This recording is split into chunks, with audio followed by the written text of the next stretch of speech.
ఇక్కడ ఈ యొక్క 58వ అధ్యాయము ఎవరు రాశారనేది కూడా ఇక్కడ మెన్షన్ చేశారు. ఎవరు రాశారండి? దావీదు రచించిన కీర్తన. యొక్క మొదటి వచనం చూసినట్లయితే, అధిపతులారా మీరు నీతిని అనుసరించి మాట్లాడుచున్నారన్నది నిజమా? నరులారా మీరు న్యాయమును బట్టి తీర్పు తీర్చుదురా? అంటే ఇక్కడ దావీదు ప్రశ్నిస్తూ ఉన్నాడు.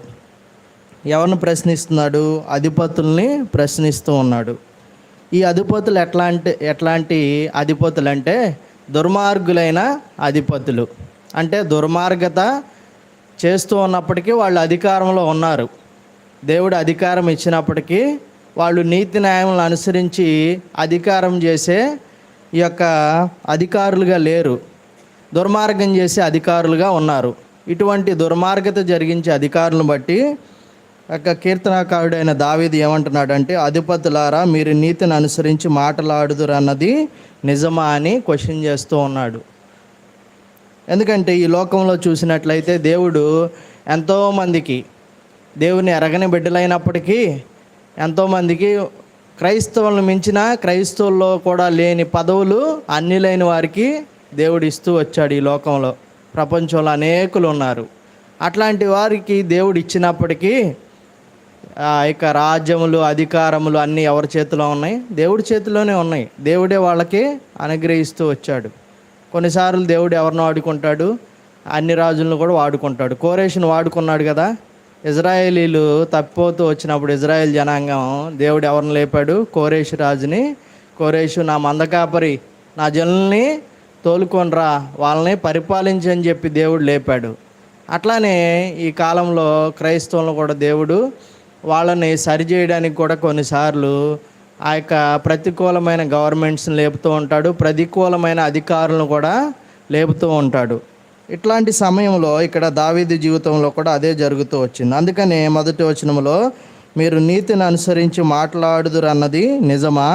నరులారా మీరు న్యాయమును బట్టి తీర్పు తీర్చుదురా అనేసి కీర్తనాకారుడు ఈ యొక్క నరులను బట్టి కూడా అధిపతులను బట్టి కూడా మాట్లాడుతూ ఉన్నారు. మీరు నీతిని బట్టి న్యాయమును బట్టి తీర్పు తీర్చట్లేదు, మాట్లాడట్లేదు అని చెప్పి కీర్తనాకారుడైన దావీదు ఇక్కడ మనుషులను బట్టి అధిపతులను బట్టి మాట్లాడుతూ ఉన్నాడు. అదే 2వ వచనంలో చూస్తే కనుక కంక్లూజన్ ఏమిస్తున్నాడంటే ఇక్కడ కీర్తనాకారుడైన దావీదు, లేదే మీరు హృదయపూర్వకంగా చెడుతనము జరిగించుచున్నారు, దేశమందు మీ చేతి బలాత్కారము తూచి చెల్లించుచున్నారు. అంటే కీర్తనాకారుడు అబ్జర్వ్ చేసింది ఏంటంటే, ఈ యొక్క భూమి మీద దేవుడు సృజించిన నరుల్లో ఎంతోమంది అనేకులు ఏమవుతూ వచ్చారంట? న్యాయమును బట్టి వాళ్ళు తీర్పు తీర్చే నరులుగా ఉండలేదు. రెండోది ఏంటి? అధిపతులు కూడా అంట నీతిని బట్టి మాట్లాడట్లేదంట, నీతి న్యాయాలను జరిగించట్లేదంట. అధిపతులు నీతి న్యాయాలను అనుసరించి పరిపాలించట్లేదు, అధికారం చేయట్లేదు, మాట్లాడట్లేదు. అట్లానే నరులు కూడా అంట న్యాయమును బట్టి తీర్పు తీర్చేవారుగా లేరని చెప్పి కీర్తనాకారుడు తన యొక్క బాధను, తన జీవితంలో కలిగిన ఆ యొక్క వేదనని బట్టి ఇక్కడ మాట్లాడుతూ ఉన్నాడు. అదే విధంగా దేవునికి కూడా తెలియజేస్తూ ఉన్నాడు. దేశమందు మీ చేతి బలాత్కారము తూచి చెల్లించుచున్నారు. అంటే దేశమంతా కూడా ఈ యొక్క మనుష్యులు కానీ అధిపతులు కానీ అధికారులు కానీ ఏం జరిగిస్తూ ఉన్నారంట? బలాత్కారము, అన్యాయము సమస్తమును వాళ్ళు జరిగిస్తూ ఉన్నారంట. ఇంకా వాళ్ళు ఎటువంటి వారంటే ఈ యొక్క దుష్టులైన అధికారులు, దుష్టులైన నరులు ఎటువంటి వారంట? తల్లి కడుపున పుట్టినది మొదలుకొని భక్తిహీనులు విపరీత బుద్ధి కలిగి ఉందురు, పుట్టుక తోడనే అబద్ధములాడుచు తప్పిపోవుదురు. మానవుని యొక్క స్థితి, మానవుని యొక్క నిజ స్వరూపం ఏంటో ఇక్కడ కీర్తనాకారుడైన దావీదు తెలియజేస్తూ ఉన్నాడు. ఏమని తెలియజేస్తున్నాడు? తల్లి కడుపున పుట్టినది మొదలుకొని భక్తిహీనులు విపరీత బుద్ధి కలిగి ఉంటారంట. భక్తిహీనులు ఎటువంటి బుద్ధి కలిగి ఉంటారు? విపరీత బుద్ధి. దేవుని బిడ్డలకు కూడా అన్ని తెలివితేటలు ఉండవు. సాతాను బిడ్డలకి ఎక్కువ తెలివితేటలు ఉంటాయి, వాళ్ళకి ఎక్కువ కుయుక్తులు ఉంటాయి, వాళ్ళకి ఎక్కువ టాలెంట్స్ ఉంటాయి. మొన్న చెప్పాడు కదా ఈ మధ్యకాలం బెనర్జీ అన్న, సాతాను 24 గంటలు పనిచేస్తాడు, దేవుని బిడ్డలు 8 గంటలు 12 గంటలు లేదంటే బాగా పనిచేసేవాళ్ళు 18 గంటలు అట్లా చేస్తారు. సాతాను పని 24 గంటలు. వాడు మీరు చూస్తే కనుక ఆ యొక్క యోబు గ్రంథము 1వ అధ్యాయం 2వ అధ్యాయంలో చూస్తే అంట దేవుడు అడుగుతాడు. ఆ యొక్క దేవదూతలు ఆయన సన్నిధి నిలబడే సమయం వచ్చినప్పుడు అంట ఆ సాతాను కూడా ఆయన సన్నిధికి వచ్చిందంట. నువ్వు ఎక్కడికి వెళ్ళి వస్తున్నావు అంటే, నేను అటు ఇటు నేను తిరుగుతూ నేను వచ్చానని చెప్పి, భూలోకంలో నేను అటు ఇటు తిరుగుతూ వచ్చాను. వాడి పని అటు ఇటు తిరగటం, ఆ యొక్క తన యొక్క దూతల్ని తన యొక్క శిష్యుల్ని వాడుకోవడం, వాళ్ళ ద్వారా అనేకులను చెరపడం, నాశనం చేయడం వాడి పని అదే. అందుకే విరోధి అయిన అపవాది పని ఏంటి? వాడు గర్జించ సింహాలు ఎవరిని మింగుదనా అని తిరుగులాడుచూ ఉంటాడు. అదే ఇక్కడ కీర్తనకారుడు 3వ వచనంలో చెప్తూ ఉన్నాడు. దాని యొక్క సంబంధులు అంట వీళ్ళు. ఎవరు వీళ్ళు? భక్తిహీనులు ఎవరు సంబంధులు? ఆ యొక్క దుష్టుడైన అపవాది సంబంధులు. వాళ్ళు తల్లి కడుపున పుట్టినది మొదలుకొని విపరీత బుద్ధి కలిగి ఉందరు, పుట్టుకతోనే అబద్ధములు ఆడుచు తప్పిపోతారంట. అందుకే కీర్తనకారుడైన దావీదు 51వ కీర్తనలో చెప్తూ వచ్చాడు, నేను పాపంలో పుట్టినవాడును, పాపమందే నా తల్లి నన్ను గర్భం ధరించింది అని తన యొక్క నిజస్థితిని కీర్తనకారుడైన దావీదు ఒప్పుకుంటూ వచ్చాడు. అంత మాత్రమే కాకుండా మానవుడు ఎటువంటి వాడు దేవుడు ఆదికాండం 6వ అధ్యాయంలోనే తెలియజేస్తూ వచ్చాడు. ఏమంటూ వచ్చాడు దేవుడు? భూమి మీద నరుడు చూడండి ఒకసారి, ఆదికాండము 6వ అధ్యాయము. నరుల చెడుతనము భూమి మీద గొప్పదనియు, వారి హృదయం యొక్క తలంపులోని ఊహాంతయు ఎల్లప్పుడూ కేవలం చెడ్డదనియు యెహోవా చూచి తాను భూమి మీద నరులను చేసినందుకు యెహోవా సంతాపము నొంది తన హృదయంలో నొచ్చుకొనెను.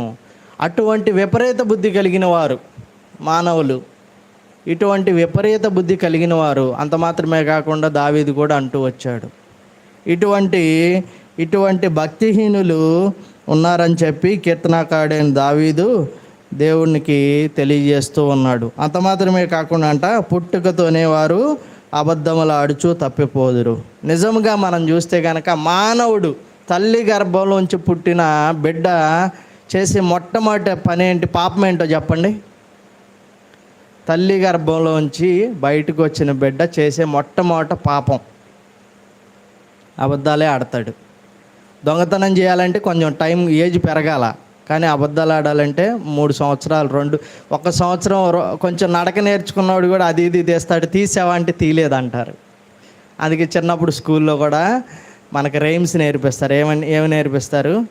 Johnny yes papa eating sugar no papa అంటారు. షుగర్ తిని కూడా తినలేదు, నో పాప. టెల్లింగ్ లైస్ అంటే నో పాప అంటారు. ఇటువంటి మానవుడి యొక్క స్థితి బాల్య దినముల నుంచే ఎట్లా ఉంటుందంట? పుట్టుకతోనే అబద్ధములు ఆడుచు తప్పిపోవుదురు.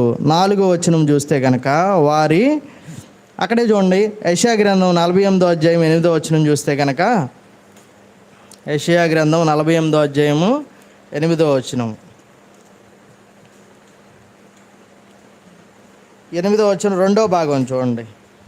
నీవు అపనమ్మకస్తుడివై నీ తల్లి గర్భం నుండి పుట్టినది మొదలుకొని తిరుగుబాటు చేయు నాడవని అనిపించుకుంటువని నాకు తెలియను. మానవుడు ప్రతి ఒక్కడు ఎటువంటి వాడంట? ప్రతి ఒక్కడు అపనమ్మకస్తుడై తల్లి గర్భంలో పుట్టినది మొదలుకొని తిరుగుబాటు చేయువాడవని అనిపించుకుంటువని నాకు తెలియను. యెషయా ప్రవక్త ఇజ్రాయేలీల గురించి ప్రవచిస్తూ వచ్చాడు.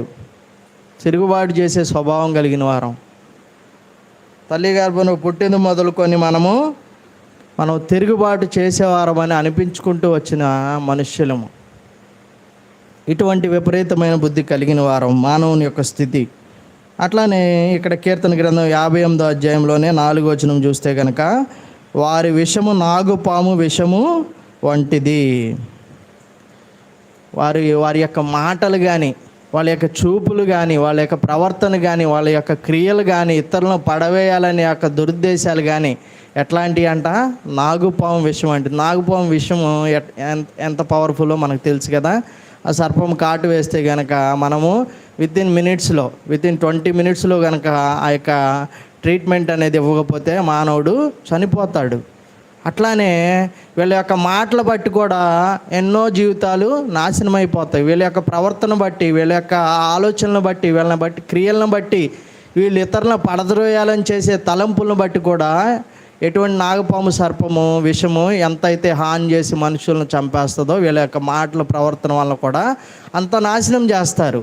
అటువంటి భయంకరమైన స్వభావం కలిగిన ఈ యొక్క భక్తిహీనుల గురించి ఆ యొక్క దుర్మార్గులైన అన్యాయస్తులైన అధిపతుల గురించి కీర్తనాకారుడైన దావీదు చెప్తూ వచ్చాడు. అంత మాత్రమే కాకుండా 5వ వచనంలో చూస్తే కనుక, మాంత్రికులు ఎంత నేర్పుగా మాంత్రించినను వారి స్వరము తనకు వినపడకుండానట్లు చెవు మూసుకున్నట్టు చెవిటి పాము వలె వారున్నారు. ఇక్కడ మనం తెలుసుకోవాల్సిన దీంట్లో దాగి ఉన్న సత్యం ఏంటంటే, మాంత్రికుడు ఎంతగా నేర్పుగా మాంత్రించినను, ఇటువంటి దుర్మార్గులైన న్యాయాధిపతులకి, అన్యాయస్తులైన న్యాయాధిపతులకి, లేకపోతే భక్తిహీనులైన యొక్క నరులకి, అధికారులకి ఎంత మంచి చెప్పినా, ఎంత మంచి దేవుడి మాటలు చెప్పినా, లేకపోతే ఎంత సువార్త చేసినా, లేకపోతే ఎంత సత్యం గురించి వివరించినా, ఎన్ని మేళ్ళు చేసినా, ఎంత మంచితనం ప్రకటించినా సరే,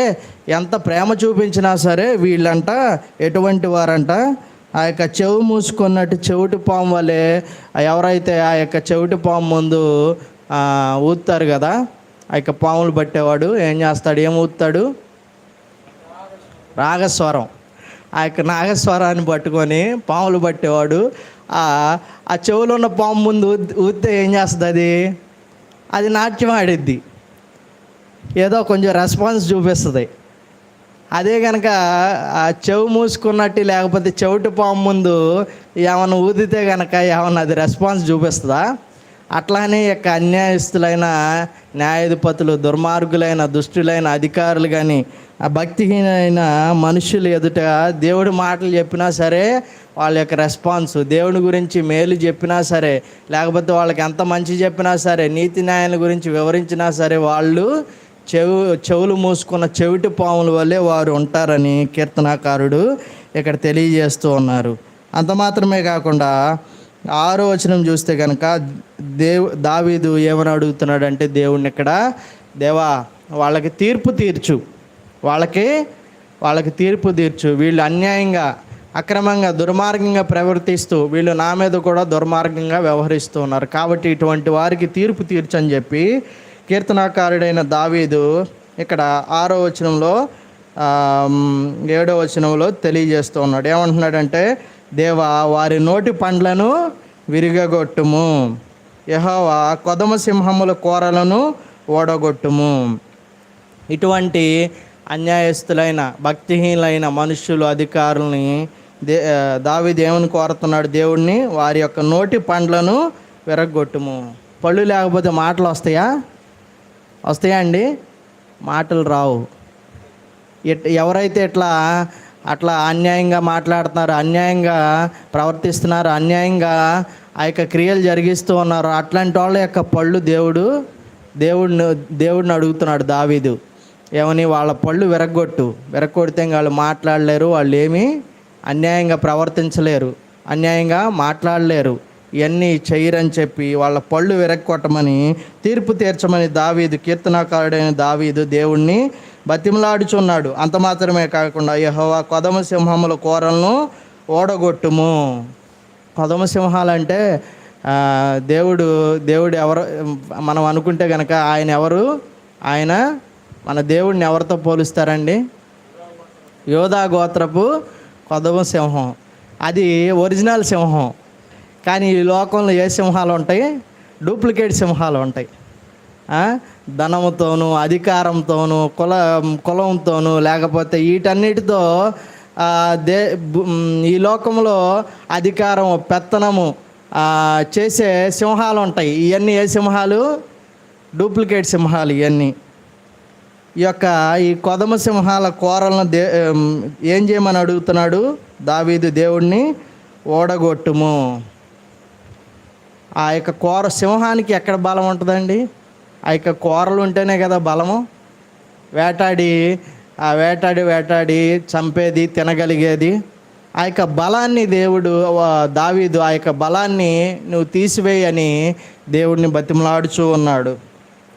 అంత మాత్రమే కాకుండా మీరు చూస్తే కనుక యోబు గ్రంథము 4వ అధ్యాయము 4వ అధ్యాయం 9, 10 వచనాలు చూడండి.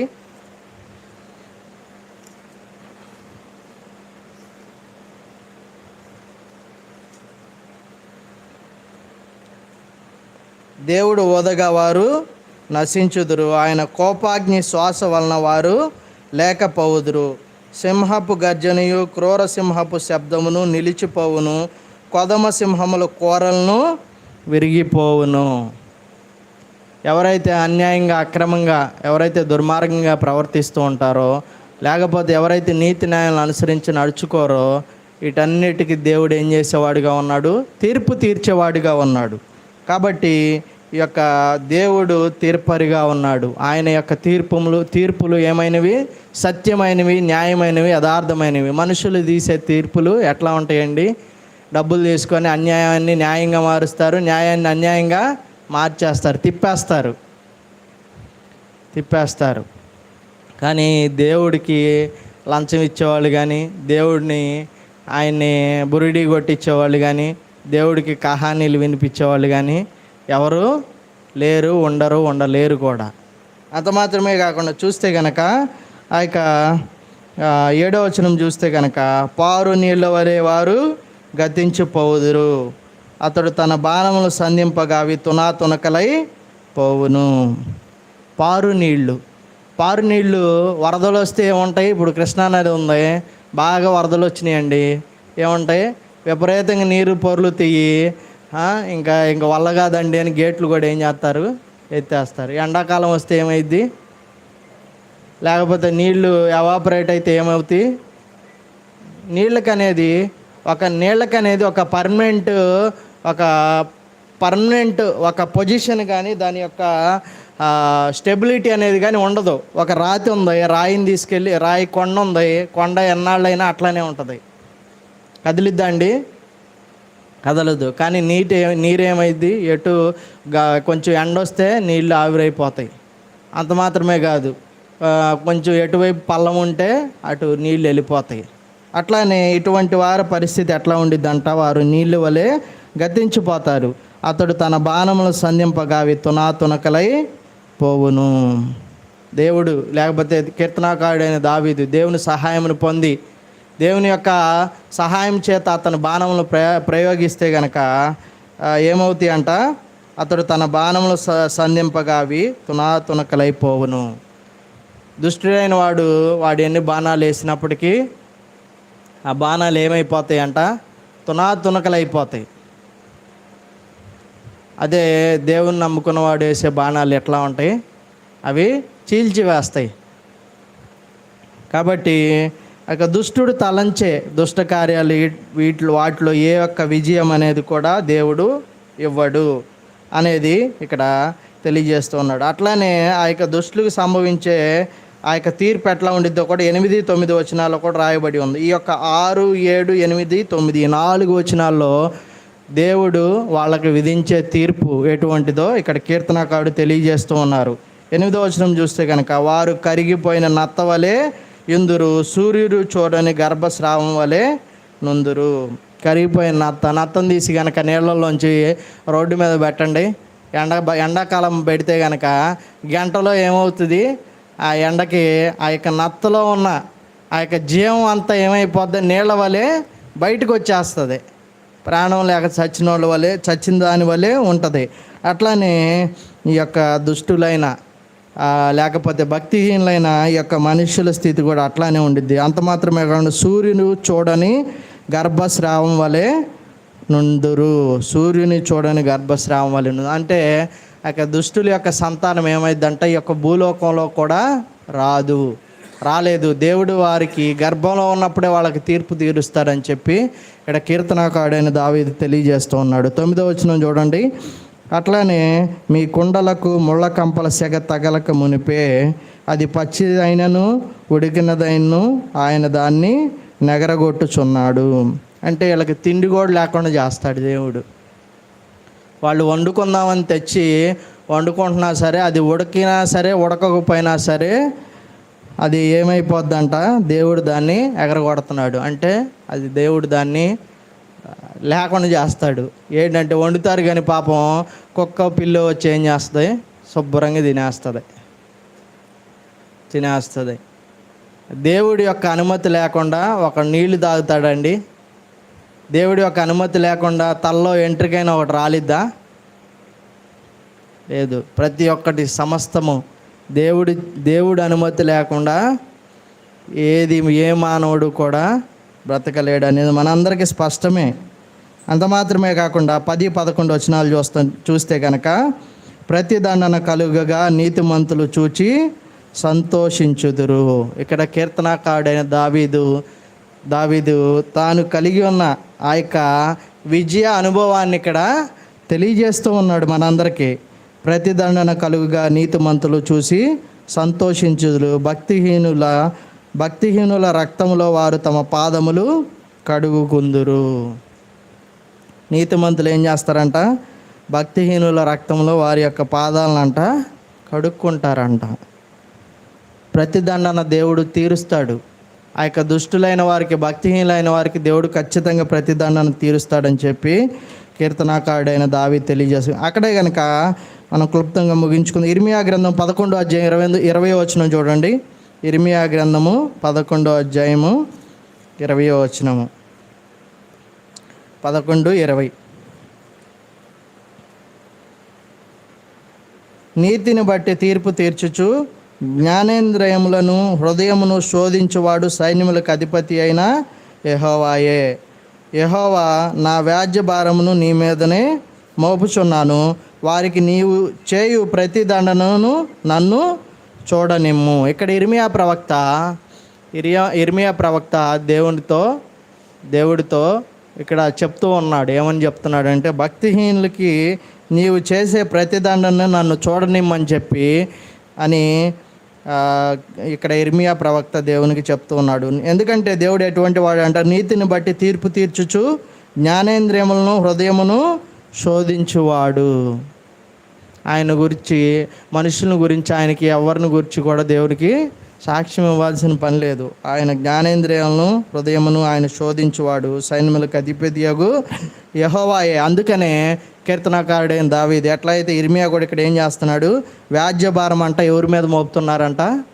దేవుడి మీదే మోపుతున్నాడు. అందుకే నీ భారం యెహోవా మీద మోపము, ఆయన నీ యొక్క పనులను సఫలం చేస్తాడు, ఆయన నిన్ను ఆదుకుంటాడు.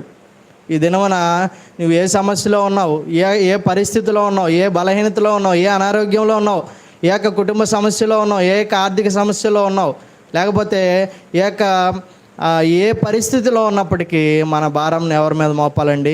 ప్రభువైన దేవుడి మీద మోపాలా, అట్లా ముందుకు సాగిపోతూ ఉండాలా. అనేకమైన ప్రతి ఒక్క మానవుని జీవితంలో ఏదో ఒక సమస్యలు ఉంటాయండి. ప్రతి ఒక్క మానవుని జీవితంలో శ్రమానుభవం కోసమే నరులు పుట్టుచున్నారని చెప్పి యోబు తెలియజేస్తూ వచ్చాడు. నరులు దేనికోసం పుడతారంట? శ్రమానుభవం కోసమే పుట్టేది. కాబట్టి వీటన్నిటిని బట్టి మనం చూస్తే కనుక, అందుకే ఇక్కడ దావీదు చెప్తూ ఉన్నాడు ఏమనంటే, భక్తిహీనులకి ప్రతిదండన కలుగుగా నీతిమంతులు చూసి సంతోషిస్తారు. అట్లానే ఇర్మియా కూడా చెప్తూ ఉన్నాడు, వాళ్ళకి జరిగే ప్రతిదండన నన్ను చూడనిమ్మని. అట్లనే 11వ వచనంలో చూస్తే కనుక, కావున నిశ్చయముగా నీతిమంతులకు ఫలము కలుగుననియు, నిశ్చయముగా న్యాయము తీర్చు దేవుడు లోకంలోనున్నాడనియు మనుష్యులు ఒప్పుకొందురు. నిశ్చయముగా నీతిమంతులకి ఏం కలిగిద్దంట? ఫలము కలిగిద్దంట.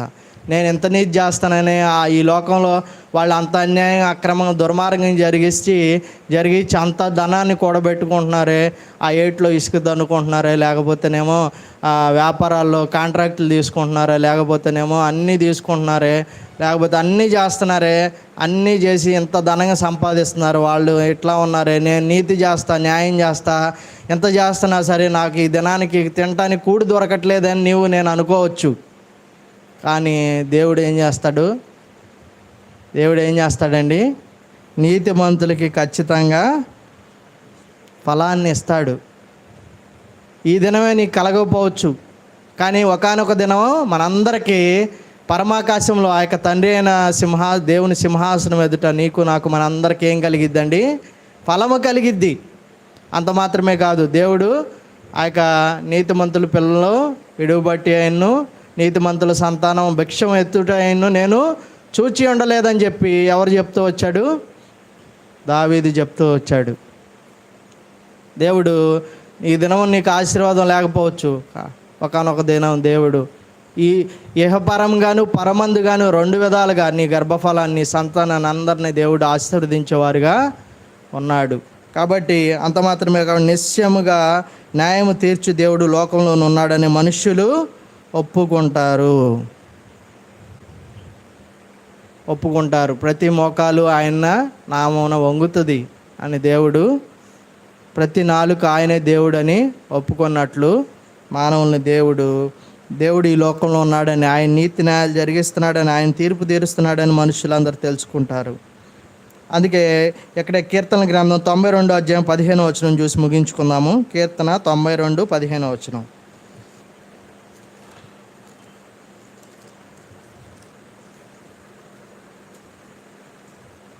వారి ముసలితనమందు ఇంకా చిగురు పెట్టుచుందురు, సారము కలిగి పచ్చగా నుందురు.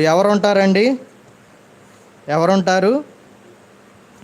నాకు ఆశ్రయదుర్గమైన యెహోవా యథార్థవంతుడనియు ఆయన యందు ఏ చెడుతనము లేదనియు ప్రసిద్ధి చేయుటకై వారి ముసలితనమందు ఇంకా చిగురు పెట్టుచుందురు, సారము కలిగి పచ్చగా ఉందురు. ఎవరుంటారండి? నీతిమంతులు.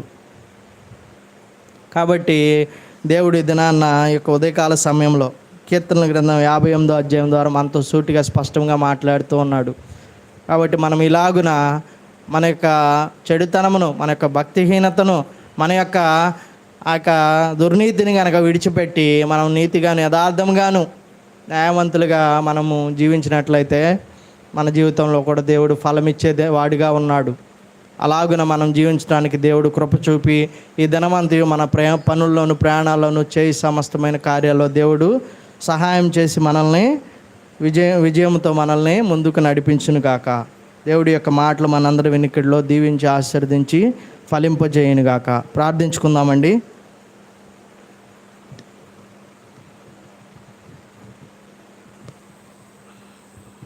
ప్రేమ